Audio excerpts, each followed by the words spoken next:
ಕರ್ನಾಟಕದ ಜನ ಯಾವ ಕಾರಣಕ್ಕೆ ನರೇಂದ್ರ ಮೋದಿ ನೇತೃತ್ವದ NDAಗೆ BJP ಅಭ್ಯರ್ಥಿಗಳಿಗೆ ವೋಟ್ ಹಾಕಬೇಕು? ಒಂದು ಅಭಿವೃದ್ಧಿ, ದೇಶದ ಸಮೃದ್ಧಿ.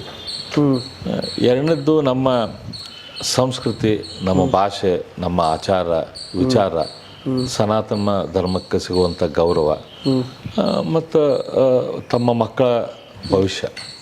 ಅದ್ರ ಸಂಬಂಧ ಜನ ನರೇಂದ್ರ ಮೋದಿ ಅವರಿಗೆ ವೋಟ್ ಹಾಕ್ತಾರೆ. ಕಳೆದ ಒಂದು 10-15 ದಿನಗಳಿಂದ ಉತ್ತರ ಕರ್ನಾಟಕ ಭಾಗದಲ್ಲಿ ಅಷ್ಟೇ ಅಲ್ಲ, ಇದು ಇಡೀ ರಾಜ್ಯದಲ್ಲಿ ಚರ್ಚೆ ಆಗ್ತಿರ್ತಕ್ಕಂಥ ಪ್ರಕರಣ ನೇಹಾ ಪ್ರಕರಣ.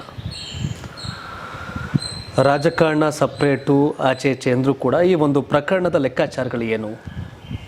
ದೊಡ್ಡ ಮಟ್ಟಿಗೆ ನೀವು ಹೋರಾಟ ಮಾಡಿದ್ರಿ BJPಗರು. ನೋಡ್ರಿ, ನೇಹಾ ಪ್ರಕರಣ ಒಂದು ಜಸ್ಟ್ ಉದಾಹರಣೆ, ಒಂದು ಇನ್ಸಿಡೆಂಟ್ ಮಾತ್ರ. ದಿನಂಪ್ರತಿ ನೇಹಾಗಳ ಪ್ರಕರಣ ಆಗ್ತಿದ್ದಾವೆ. ನೇಹಾ ಪ್ರಕರಣ ಏನು? ಒಬ್ಬ ಮುಸ್ಲಿಂ ಯುವಕ ಆ ಹುಡುಗಿನ ಮೋಸ ಮಾಡಿ ಆಕೆಗೆ ಮನಸ್ಸು ಒಲೈಸಿ ಆಕೆ ಮೇಲೆ ಫೋಟೋ ಗಿಟೋ ತಗೊಂಡ, ಆಕೆ ಜೊತೆ ಕಾಂಪ್ರಮೈಸಿಂಗ್ ಪೊಸಿಷನ್ದಲ್ಲಿ ಫೋಟೋ ತೊಗೊಂಡ ಎಲ್ಲ ಇದು. ಆಮೇಲೆ ಆ ಹುಡುಗಿಗೆ ಜ್ಞಾನೋದಯ ಆಯಿತು, ಇಲ್ಲ ಇದು ನಾನು ತಪ್ಪು ಮಾರ್ಗದಲ್ಲಿ ಹೊರಟಿದ್ದೇನೆ. ಅವ ಯಾವಾಗ ಕನ್ವರ್ಟ್ ಆಗಂತ ಕೇಳಿದ, ಆವಾಗ ಆ ಹುಡುಗಿ ನೇಹಾ ನಾನು ಆಗಲ್ಲ ಅಂತ ಹೇಳಿಲ್ಲ, ನಾನು ನಿನ್ನ ಮದುವೆನೂ ಆಗಲ್ಲ ಕನ್ವರ್ಟು ಆಗಲ್ಲ ಅಂತ ಹೇಳಿ. ಸೊ ಆವಾಗ ಅವ ಆಕೆನ ಮರ್ಡರ್ ಮಾಡಿದ ಆ ಹುಡುಗ. ಇದು ಸ್ಟ್ಯಾಂಡರ್ಡ್ ಲವ್ ಜಿಹಾದ್ ಅಂದರೆ ಇದು. ನೀವು ಭಾಳಷ್ಟು ವರ್ಷಗಳಿಂದ ಹೋರಾಟ ಮಾಡ್ತಾ ಇದ್ದೀವಿ. ಲವ್ ಜಿಹಾದೇ ಇದೆ. ಹುಡುಗಿಯರನ್ನ ಫಸಾಯಿಸೋದು, ಅವ್ರ ಫೋಟೋಗಳನ್ನು ತೆಗೆದುಕೊಳ್ಳೋದು, ಅವ್ರಿಗೆ ಕನ್ವರ್ಷನ್ ಮಾಡೋದು, ಮದುವೆ ಆಗೋದು, ಮತ್ತು ಇನ್ನೊಂದು ಮದುವೆ ಆಗೋದು, ಮತ್ತು ಇನ್ನೊಂದು ಮದುವೆ ಆಗೋದು, ಇನ್ನೊಂದು 4 ಮದುವೆ ಆಗೋದು, ಕನ್ವರ್ಟ್ ಮಾಡೋದು, ಇಲ್ಲ ಅಂತಂದರೆ ಈ ಟೈಪ್ ಮಾಡೋದು, ಇದೇ ಲವ್ ಜಿಹಾದ್.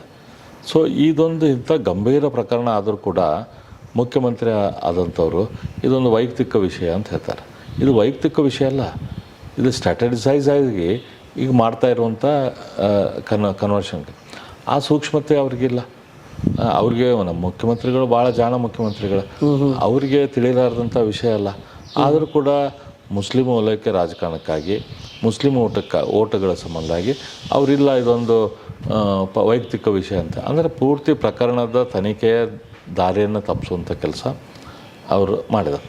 ಮೇಲಿನವ್ರು ಹಂಗೆ ಮುಖ್ಯಮಂತ್ರಿನೂ ಆ ಟೈಪ್ ಹೇಳಿದ ಮೇಲೆ ಕೆಳಗಿನವ್ರು ನ್ಯಾಚುರಲಿ ಸೀರಿಯಸ್ ಆಗಿ ತೊಗೊಳ್ಳೋದಿಲ್ಲ.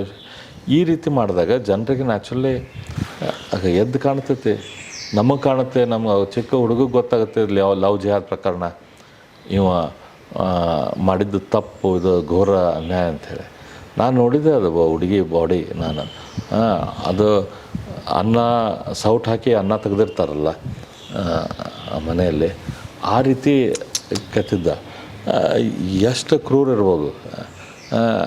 ಸೊ ಇದೇನಿದೆ ಅಲ್ಲ, ಇದು ನಮ್ಮ ಜನರಿಗೆ ಹೆದರಿಕೆ ಹುಟ್ಟಿತ್ತು. ನಾಳೆ ನಮ್ಮ ಮಕ್ಕಳದ ಭವಿಷ್ಯ ಏನಪ್ಪ, ನಮ್ಮ ಹೆಣ್ಮಕ್ಳ ಬಾಳೆ ಏನು, ಇದು ದೊಡ್ಡ ಪ್ರಮಾಣದಲ್ಲಿ ಜನ ಹೆದರಿದ್ದಾರೆ ಇವತ್ತು. ಎಸ್ ಸರ್, ಅಂತಿಮ ಘಟ್ಟ. ಇವಾಗಲೇ ಯಾವ್ಯಾವ ಕಾರಣಕ್ಕೆ ನಿಮ್ಮ ಪಕ್ಷಕ್ಕೆ ವೋಟ್ ಹಾಕಬೇಕು ಇವೆಲ್ಲವೂ ಕೂಡ ಹೇಳ್ತಾ ಇದ್ದೀರಿ. ಬಟ್ ಜನಕ್ಕೆ ಏನು ಅಪೀಲ್ ಮಾಡ್ತೀರಿ ನೀವು? ಜನರಿಗೆ ನಾನು ವಿನಂತಿ ಮಾಡ್ಕೊತೀನಿ, ಇವತ್ತು ನಮ್ಮ ದೇಶದಲ್ಲಿ ಆಗಿರುವಂಥ ಪ್ರಗತಿ ನೋಡಿರಿ, ದೇಶದಲ್ಲಿ ಆಗಿರುವಂಥ ಅಭಿವೃದ್ಧಿ ನೋಡಿರಿ.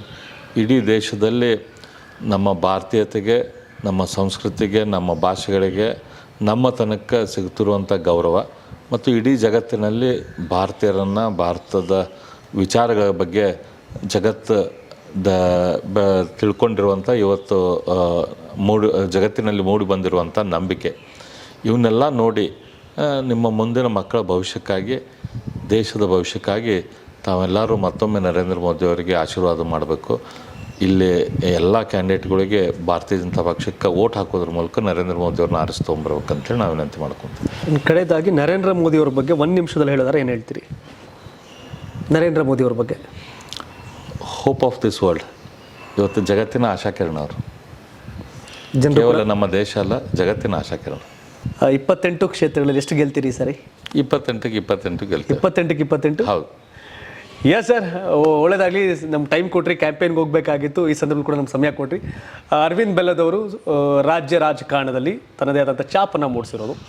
ಸೊ ರಾಜಕೀಯ ಲೆಕ್ಕಾಚಾರಗಳೆಲ್ಲವೂ ಕರೆಕ್ಟಾಗಿ ಆಗಿದ್ರೆ ಈ ರಾಜ್ಯದ ಮುಖ್ಯಮಂತ್ರಿ ಆಗಿರ್ತಿದ್ರು ಅಂತ ನಾನು ಪದೇ ಹೇಳ್ತಿರ್ತೀನಿ. ಸೊ ಒಂದಲ್ಲ ಒಂದು ದಿನ ಆ ಘಟ್ಟವನ್ನು, ಆ ಹಂತವನ್ನು ಮುಟ್ಟುವಂಥ ಸಾಮರ್ಥ್ಯ ಗೆಲುವು ಕೂಡ ಇವರಲ್ಲಿದೆ, ಅದಾಗತ್ತೆ ಅಂತ ಅನ್ಕೋತಾ ಟೈಮ್ ಕೊಟ್ಟಿದ್ದಕ್ಕೆ ಥ್ಯಾಂಕ್ ಯು ಸೋ ಮಚ್, ಒಳ್ಳೇದಾಗಲಿ ಅಂತ ಹೇಳ್ತಾ ಇವರು ಸ್ಪಷ್ಟವಾಗಿ ಹೇಳಿದ್ರು 28ಕ್ಕೆ 28 ಗೆಲ್ತೀವಿ, ಮತ್ತೊಮ್ಮೆ ಮೋದಿ ಅಂತ. ತಾವೇನು ಹೇಳ್ತೀರಿ ಕಾಮೆಂಟ್ ಮಾಡಿ ತಿಳಿಸಿ. ಧನ್ಯವಾದ. ಇದು ಕರ್ನಾಟಕ ಟಿವಿ, ಕನ್ನಡಿಗರ ಧ್ವನಿ.